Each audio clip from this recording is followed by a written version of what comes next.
Hey guys, Swamp Cleaner here, back with a impromptu video for you. This one's actually gonna be a little bit more casual. As you can see, I have a beer here. Oh, right, well, already deranked by YouTube. I'm drinking alcohol. Oh well. Today we're gonna be figuring out where I fall under the radicalization pathways of YouTube, based off of this new Cornell study, which is flawed because they do not understand the community that is YouTube. They do not understand that somebody who likes one video can also like other videos, and that doesn't mean they're being radicalized. But I just wanted to screw all this fucking fluff, like it's all BS. I just want to go back down to their lists here. This list right here. Bang. Hey, zoom in. Yeah, there we go. This list right here. Top 16 YouTube channels with the most views per each community and 4 controls. But I'll show you the longer list after. But this is just hilarious. I just want to talk about where I fall based on who I follow and what I listen to and yada yada yada. Now I've done a video recently to this saying how it's a complete myth about how YouTube will radicalize somebody. Yes, I use myself as an anecdote, but I assume that most people who are on YouTube, watching YouTube, actually have a brain and can actually think for themselves. I know that's a high standard, a high bar to reach, but I'm sure a lot of people who are watching this and a lot of people who are watching other content, which makes you think, are actually doing these things, as in thinking for themselves and, judging content, you know, appropriately. Anyway, here's the list here that the Cornell study has on, alt-right influencers who are radicalizing people to the far fringes of the extreme. When it comes to this short list of people from the alt-right that I watch, the only two people who are prevalent in who I watch are James Alsop and Black Pigeon Speaks. First off, here's my first gripe. How the hell is Black Pigeon Speaks alt-right? He hasn't spoken. Okay, he's spoken about um, cultures and the actual um, racial breakup of certain cultures, but he doesn't hone in on that specifically. Yes, James Alsop does hone in on that specifically, and that's why I would throw him in on the further than alt-light side, but he's still not alt-right. He's not a white supremacist, because here's the thing. Alt-right and white supremacy to the left, to the people who are making this study, to the people who subscribe to Vox, the New York Times, etc., believe that alt-right and white supremacy are one and the same, which is not a thing. Not really. No, no, no.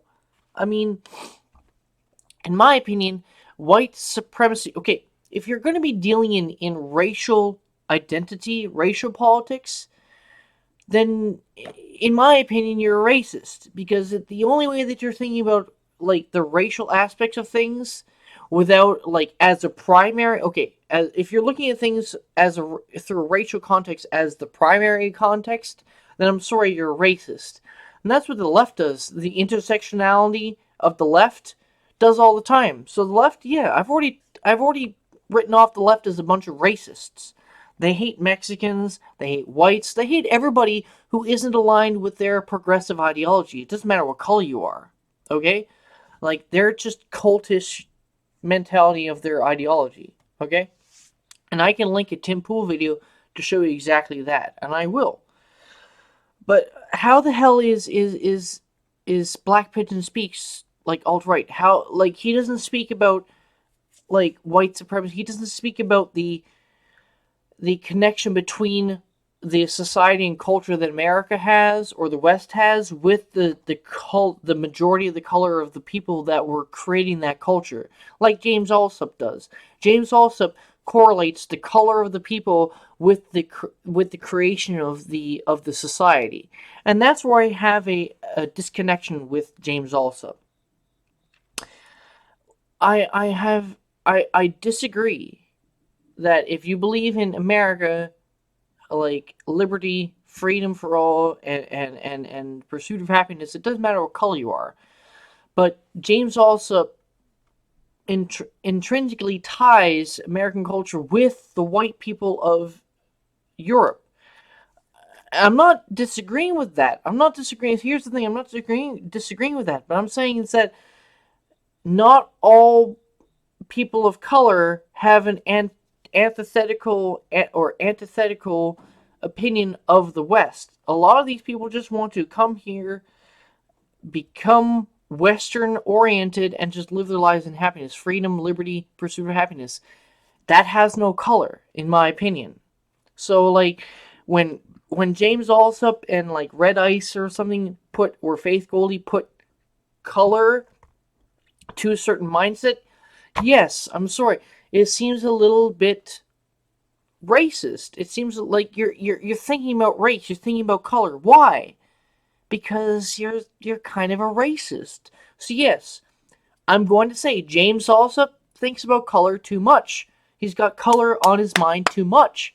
He might be colorist. I'm going to say he's colorist. I'm not going to try to say he's racist because he doesn't have anything bad to say, per se, about blacks, Jews, Muslims, or whatever. He's not attacking the individual. He's attacking the overarching ideology, and that's where the color is blurred between like racist, alt-right, yada yada yada.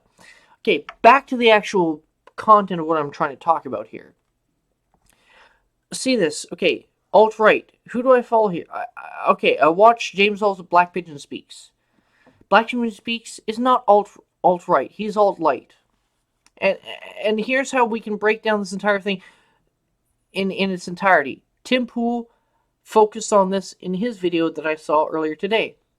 How the hell can you have Sargon of Akkad and the Thinkery in two different sections when they are the same person? Sargon of Akkad runs his main channel and his secondary channel, which is the Thinkery. How can one channel be called the intellectual dark web, but the other channel is farther to the right in the alt-light section? It makes no sense. Because they're made from the same person. And if it's made from the same person, the content should be along the same ideological line. Thank you, beer. Remember, this is us being chill. But anyway, let me get into the alt-like section, because here's the thing. If based on this Cornell study, if you're so rudimentary on this, I'm alt-light because I follow Steven Crowder, I follow the Rebel Media, Paul Joseph Watson, Mark Dice, Stefan Molyneux. I don't know who this person is. Hornstickle. Don't know who you are. You seem like you're doing a good job. I don't know you. Milo, I know. Six, I know. No Truth, I don't know. No Bullshit, I do know. SJW Central, I do know. The Computing Forever, Thinkery, Bearing, Robin Hood, UKIP, I know all the Pat Condell, I know all of them. I follow most of these people, so I guess I'm alt-light. Oh no, I'm one step away from being radicalized. But yet I follow James Alsop and Black Pigeon Speaks, who's alt-right. It's bullshit. This is bullshit. 100%. I guarantee. I made a video a month or so ago saying that this radicalization crap is bullshit. And I can throw this out even right now. Okay, when it comes to the intellectual dark web section right here, if you can see it, first two are powerful Joe Rogan and Joe Rogan clips. How the fuck is Joe Rogan intellectual dark web? He's a libertarian. He's more on the left than anything. The intellectual dark web is more of centrist things. And they don't tote each line like Jordan Peterson or the Rubin Report. I mean, but how is Sargon of Akkad and Joe Rogan intellectual dark web when they should be libertarian? There should be a section in between intellectual dark web and alt-light that says libertarian, and should have Sargon of Akkad and all these other people in there who should be libertarian. But no. Remember, this study is based on the control. And this is the main problem with what I have here. The control is full of far left media outlets such as Vox, Vice, Wired, Vanity Fair, The Verge, Huffington Post, CBC, The Guardian of all things. And okay, so Cornell University considers all those the mainstream. So the left is the mainstream, and anything right of the left is just fringe. So you see how they do that? They've moved the Overton window to the point where the mainstream is just the far left views, the progressive views, and the rest is just crazy talk. So anything of the right of Ben Shapiro, it's just Nazi. It's nuts. This is crazy. This is okay. This entire study is biased based on the fact of their control. Their control is known to be biased on the left, and Tim Pool, and good on him, uses a third party aggregate to tell us who these people are that he's linking us to. So what is it? Whatever tool he uses, it states that some of these people are pretty honest, like Breitbart TV. I don't know if that's on here, but that's now considered on the level. I like a lot of these people, not people, but a lot of these news outlets like Vox, Vanity Fair, Verge are considered mainstream by even fact checkers. So even in the fact checking world, like Snopes and NewsGuard, it's all skewed to the left. So how can you have an accurate representation of reality if the views from mainstream to fringe right are being suppressed, but mainstream to fringe left are being propped up? You have a problem. Because if anything, Joe Rogan should be a part of the control. Joe Rogan is a part of the control. Okay? Owen Benjamin, Ben Shapiro are a part of the control group. You understand? They are actually mainstream, middle-of-the-line moderates. But the thing is, when it comes to the left and their far ideology, moderates don't have anything. There's no moderates anymore. So fringe left, fringe right, no moderates. Half of this control is probably moderates. Half of this intellectual dark web is probably moderates. I guarantee you, I'll show you one person here. I'm going to pick them out of all this. I would have to say that out of all these, Stefan Molyneux is closest to the moderate side than anything. But he's just a philosopher. But he's considered alt-right, even alt-right. So this entire thing is skewed. But here's the thing. They take the control as who has the most views. Vox, GQ, Vice, all this stuff. Look at the 1 billion, 1 million. And then they go further and further. The people who have fewer views are the fringe people. But how do you know that's the case? Because YouTube has been suppressing people for years, so a lot of these people who should be getting maybe 100 million or 200 million more views are not getting those views because YouTube is suppressing them, because YouTube is a part of the left. YouTube is a part of this control, which is just the left. The control is the left. So that's why you cannot take anything in this Cornell study seriously. Yes, I know I'm rambling. Let me move down to this longer list here, which is even more hilarious. Where is it? Come on, load up, load up. Here we go. There we go. Here's the longer list. Okay, alt-right channels. None of these I've ever heard of. And it's, you know what? Good job to YouTube and Twitter and stuff, because they've banned a lot of these people. You can't find them. The only people I know are fucking James Alsop, Faith Goldie, and Black Pigeon Speaks, and Bake Alaska, even though I don't watch Bake Alaska because he sold out. I've heard of Millennial Woes, but I don't watch him. All these other people, I have no idea who the fuck any of these people are. Who are these people? Apparently I'm supposed to be radicalized to the right, but I don't know what 95% of these people are. I know more about the alt-right. Like, I know Andy Worski. He's all about blood sports. He doesn't care about fucking politics. Blonde in the Belly Beast. I know her. I don't follow. Brittany Pettit. I know I don't follow. Community Forever. Gavin McInnes. Like Laura Loomer, Laura Chen, Lauren Southern, Milo, Mike Cernovich, Nick Fuentes. No bullshit. All these people who are alt-right, yeah, I follow, but some of these people shouldn't even be in this column. Because they don't belong in there. They've been put in here based on the ideological assumptions of others. This is why this entire thing is skewed. I follow Jacob Wall, Dinesh D'Souza. I follow Dinesh D'Souza should be in the intellectual dark web. Why is he on the alt-right? It doesn't make sense. It's because all these studies have a inherent built-in left bias, an inherent bias that they do not see. So you have Gad Sad, Ben Shapiro, who's intellectual dark web, but Ben Shapiro is a fucking corporate sellout to the globalists. He fucking takes Coke money. Okay?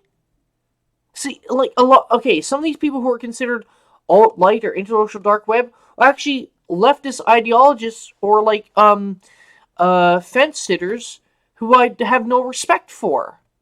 So how can you call me far-right, alt-right, alt-right, when I actually, like, I disagree with almost everybody here to some degree on their opinions.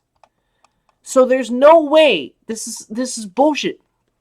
Cornell University, the people who've done this study, just like the people who did, like, Jessica whatever, who did that, the YouTubers alt-right radicalization thing a year ago. This same thing here. Yes, this is more clout because it's actual, like, doctors doing a study, but it's skewed because they fundamentally misdiagnose what alt-right is, what alt-light is, what the intellectual dark web is, because they are already skewed to the far left. So they already have a skewed opinion, and if they look to the right, they just see craziness. So that's why they'll put V in the alt-light channel when you should be in, like, intellectual dark web, carpe diem. Like, what is it? SAW Central just shows the cringiness of the left. How is that alt-light? I don't know, it just blows my mind. Like, apparently I'm alt-light. I guess the Swamp Cleaner channel is alt-light because I follow most of the people in the alt-light. So based on this simplistic characterization, I just fall within that substandard. So all I know is the left is being banned, so the intellectual dark web is next, and then followed by people like me and Sargon of Akkad and Six Hexen Hammer, etc., etc., etc. It's all just crap. Oh wait, is there a fucking third list? Oh shit. Oh shit. I didn't even know. You know what? Fuck it. There's a third list of people that they have. Oh god damn. They're just complete, like, turmoil when it comes to the left. Like, these ideologues on the left have no idea who to place where. It's sad. I'm sorry. I needed to do this video because it's hilarious. They think they can paint people into corners based off of just views and likes and stuff, and they don't know the underlying system of how everything works. They're just looking at it through the ideological lens of the left. So this is why this study is skewed, as all the other studies are skewed. All it does is gives lip service to the politicians on the left who want to ban hate speech because the left considers free-thinking hate speech. That's what you get nowadays. So I guess I'm alt-light with a little dabble of alt-right. Just remind yourselves about that whenever you watch my content, everybody. So remember, I hope you guys enjoyed this video. Okay, this was just me personally telling you about how this is just bullshit. Like, I'll tell you, Stefan Molyneux's not alt-light. He's intellectual dark web. Mark Dice, he's not alt-light. Milo, he's not alt-light. A lot of these people get put in different categories, and one person they have in two categories at the same time, which is Sargon of Akkad with his channel called Sargon of Akkad and the Thinkery. So it's crap. It's complete utter crap. Don't take this shit seriously, because all it is a slander and a misrepresentation of what reality is, and it's just to get you scared to not watch the rest of this content. So it's as plain as day to see. This is Swamp Cleaner. Hope you like this video. I'm going to catch you guys later. Stay safe.